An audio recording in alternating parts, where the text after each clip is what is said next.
আর এবার weather update. নিম্নচাপের বৃষ্টিতে বানভাসী হওয়ার আশঙ্কা, দক্ষিণবঙ্গে আবার গভীর নিম্নচাপে রক্তচক্ষু। কথা বলবো সহকর্মী কমলেশ আমাদের সঙ্গে রয়েছেন। কমলেশ, ওয়েদার আপডেট হাওয়া অফিস কি জানাচ্ছে?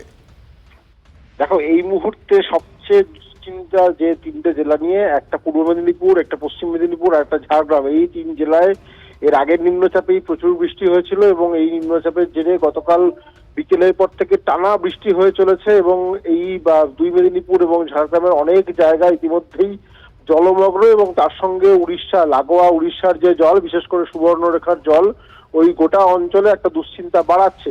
এটা একটা। আর একটা দিক হলো যে এই নিম্নচাপ গভীর নিম্নচাপে পরিণত হয়ে দক্ষিণবঙ্গের উপরে উঠে আসবে এবং দক্ষিণবঙ্গের উপর দিয়েই সম্ভবত ঝাড়খণ্ডের দিকে এগিয়ে যাবে। ফলে কলকাতা এবং লাগোয়া জেলাগুলোতে অনেক জায়গাতেই ভারী, কোথাও অতি ভারী বৃষ্টি হবে এবং আজকে পশ্চিম মেদিনীপুর, বাঁকুড়া, ঝাড়গ্রাম এই জেলাগুলোতে অতি ভারী বৃষ্টি, অর্থাৎ চরম ভারী বৃষ্টি, অর্থাৎ একদিনে কোনো কোনো জায়গায় 200 মিলিমিটারের বেশি বৃষ্টি হওয়ার একটা আশঙ্কা রয়েছে। ফলে অনেক জায়গাতেই এই বানভাসী পরিস্থিতি তৈরি হয়ে যেতে পারে এবং এই একটা নতুন ডেভেলপমেন্ট, সেটা হচ্ছে ডিভিসি এতদিন কোনো জল ছাড়েনি। যেহেতু ঝাড়খণ্ডের দিকে নিম্নচাপ যাবে এবং সেখানেও প্রচুর বৃষ্টি হবে, সেই কথা মাথায় রেখে ডিভিসি ইতিমধ্যেই গতকাল সন্ধ্যা থেকে 32,000 কিউসেক হারে জল ছাড়তে শুরু করেছে।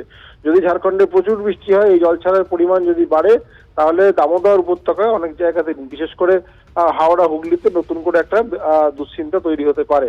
দীপ, ধন্যবাদ কমলেশ।